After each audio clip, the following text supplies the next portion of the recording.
मुसलमानों को किसी रिजर्वेशन की जरूरत नहीं, मुसलमान को किसी खर्च की जरूरत नहीं। अगर मुसलमान अपना वक्फ बोर्ड सही हिसाब से चलाएगा तो मुसलमान हुकूमत को कर्जा दे सकता है।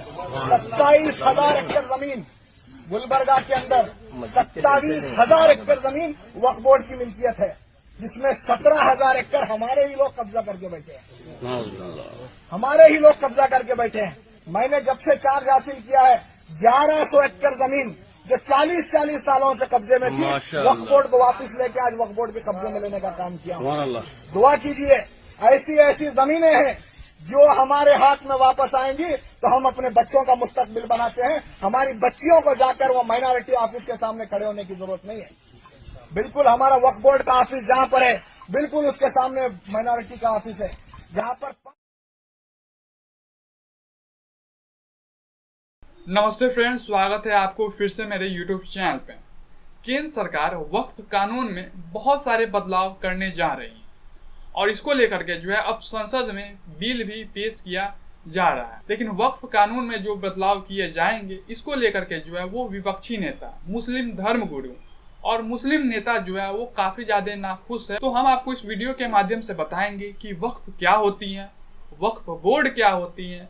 ये दोनों जो है वो अलग अलग बातें हो गई और साथ में हम आपको बताएंगे कि केंद्र सरकार जो है वो क्यों वक्फ कानून में बदलाव करने जा रही है और बदलाव होंगी तो क्या बदलाव होंगी। इन सारे बिंदु पे जो है वो हम अभी चर्चा करने वाले हैं, तो आप इस वीडियो में जो है वो पूरे अंत तक जरूर बने रहिएगा। देखिए, साल 1954 में भारत के पहले प्रधानमंत्री जवाहरलाल नेहरू जी ने जो है इस वक्फ कानून को लेकर के आए थे। देखिए क्या हुआ था कि वर्ष 1947 में जब भारत से निकल करके पाकिस्तान जो है एक अलग देश बना था, तो जो यहाँ के मुसलमान थे, यहाँ का मुसलमान जो पाकिस्तान में जा करके बस गया, तो जो उस मुसलमान की यहाँ की संपत्ति थी, जैसे कि उनका जो जमीन थी वो जो है वो वक्फ के नाम हो गया। उस मुसलमान का संपत्ति जो है वो वक्फ का अधीन हो गया, जो मुसलमान यहाँ से पाकिस्तान चला गया उस मुसलमान का। तो इन्हीं सारे कारणों को लेकर के वर्ष 1954 में जवाहरलाल नेहरू की सरकार ने जो है वक्फ कानून लेकर के आई।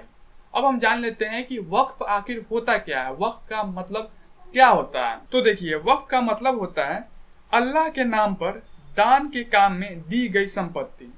और यह संपत्ति जो है वो चल संपत्ति भी हो सकती है, अचल संपत्ति भी हो सकती है। यानी कि कोई व्यक्ति चाहे तो वो अपना संपत्ति जो है वो वक्फ कर सकती है। यानी कि सिंपल सा मतलब ये हो गया कि कोई भी व्यक्ति अपना संपत्ति दान करना चाहे मुस्लिम के वेलफेयर के लिए, मुस्लिम सोसाइटी के डेवलपमेंट के लिए, उसी को जो है वक्फ कहा जाता है। देखिए, वक्फ को जो है एक कागज के जरिए बनाया जा सकता है। अगर कोई इंसान अपना संपत्ति को मुस्लिम के वेलफेयर के लिए दान कर रहा है, मुस्लिम सोसाइटी के डेवलपमेंट के लिए दान कर रहा है, तो उन सारे बातों को जो है एक कागज पे तैयार किया जा सकता है कि आखिर वो संपत्ति जो है वो किस लिए दान कर रहा है। यानी कि उस दान किए गए हुए संपत्ति से मस्जिद बनाया जाएगा या फिर मदरसा बनाया जाएगा, यानी कि किस तरीके से जो है उस संपत्ति को मुस्लिम वेलफेयर में यूज किया जा सकता है। तो इसे जो है वो कागज के जरिए तैयार किया जाता है। अब हम जान लेते हैं कि वक्फ बोर्ड क्या होती है।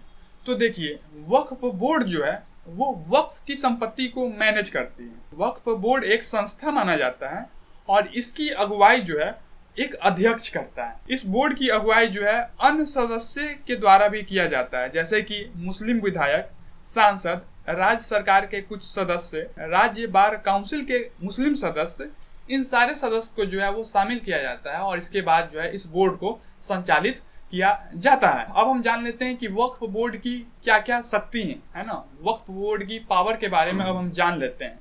तो देखिए, वक्फ बोर्ड जो है वो अचल चल संपत्ति को बेचने या फिर गिरवी रखने के लिए भी जो है वो मंजूरी दे सकता है। साथ में उस प्रॉपर्टी को, वक्फ प्रॉपर्टी को वक्फ बोर्ड जो है वो किराया पर देने के लिए भी जो है वो मंजूरी दे सकते हैं। यानी कि वक्फ प्रॉपर्टी को जो है वो किस तरीके से यूज किया जाए, इन सारे चीज़ों का पावर जो है वक्फ बोर्ड के पास होती है। वक्फ बोर्ड यह डिसीजन कर सकती है कि उस प्रॉपर्टी पे जो है वो क्या चीज़ बनाया जाए, कॉलेज बनाया जाए, मदरसा बनाया जाए या फिर मस्जिद बनाया जाए या फिर किन्हीं अन्य प्रकार का जो है वो मुस्लिम वेलफेयर के लिए डेवलपमेंट में यूज किया जाए। इन सारे कामों का पावर जो है वो वक्फ बोर्ड के पास होती है। लेकिन इसके लिए जो है एक रूल भी बनाई गई हुई है।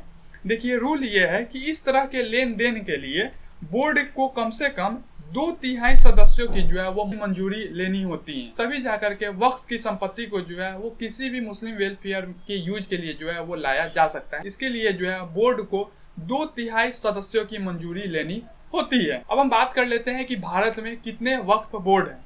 तो देखिए, भारत में लगभग सभी राज्यों में जो है एक वक्फ बोर्ड है, और कुल संख्या की बात करें तो भारत में 30 वक्फ बोर्ड हैं।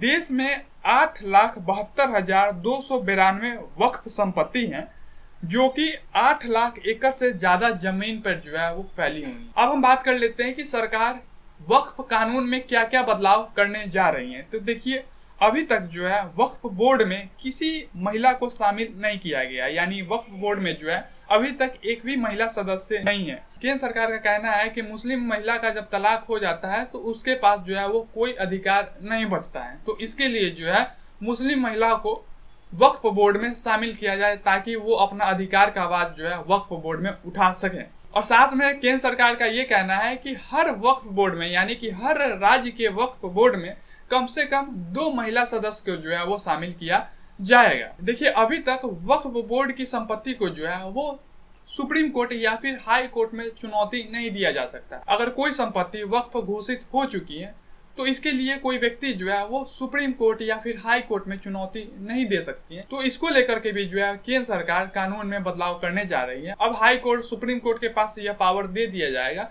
कि कोई व्यक्ति अगर चुनौती देती है वक्फ संपत्ति को लेकर के, तो इसकी सुनवाई जो है अब से सुप्रीम कोर्ट या फिर हाई कोर्ट में भी हो सकेंगी। देखिए, अगला महत्वपूर्ण बदलाव इस वक्फ कानून में यह किया जाएगा कि अब कोई व्यक्ति अगर अपना संपत्ति को वक्फ घोषित करती है तो उससे पहले उस संपत्ति को जांच किया जाएगा, पूरे तरीके से उस संपत्ति को जांच किया जाएगा, और इस संपत्ति को जिला का डिस्ट्रिक्ट मजिस्ट्रेट जांच करेगा। यानी कि जो व्यक्ति अपना संपत्ति को वक्फ घोषित कर रहा है वो पूरे तरीके से संपत्ति ऑथेंटिक है या फिर नहीं, ये सारी जांच जो है अब डिस्ट्रिक्ट मजिस्ट्रेट करेंगे। ये सारा पावर जो है अब डिस्ट्रिक्ट मजिस्ट्रेट को दे दिया जाएगा। साथ में जो संपत्ति पहले से वक्फ घोषित हो चुकी है उन सारे संपत्ति को जो है अब दोबारा से जांच किया जाएगा, और इसका पावर जो है वो डिस्ट्रिक्ट मजिस्ट्रेट को दिया जाएगा। देखिए, अभी तक वक्फ बोर्ड में बहुत ज्यादा जो है वो धांधली होती थी। बहुत सारे जो भू माफिया होते थे वो मुसलमानों की संपत्ति को जबरन वक्फ घोषित करवा देती थी। जब एक बार संपत्ति वक्फ घोषित हो जाती थी तो उस संपत्ति को जो है वो वापस नहीं लिया जा सकता था।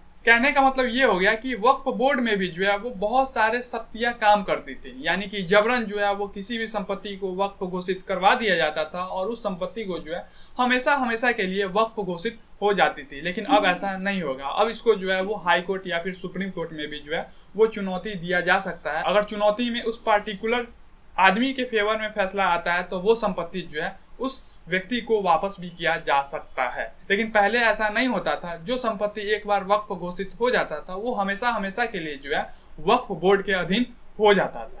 अब हम अंत में आपसे एक छोटी सी रिक्वेस्ट करेंगे, यह जो हम आपको बताए हैं, यह जो हम आपको जानकारी दी है कि वक्फ क्या है, वक्फ बोर्ड क्या है, वक्फ की शक्तियां क्या हैं, और साथ में केंद्र सरकार इस कानून में क्या क्या महत्वपूर्ण बदलाव कर रही है, इन सारे जानकारी पे आपका क्या राय है। आप अपना राय जो है वो कमेंट के जरिए हमें कमेंट बॉक्स में देने का कोशिश जरूर कीजिएगा। धन्यवाद।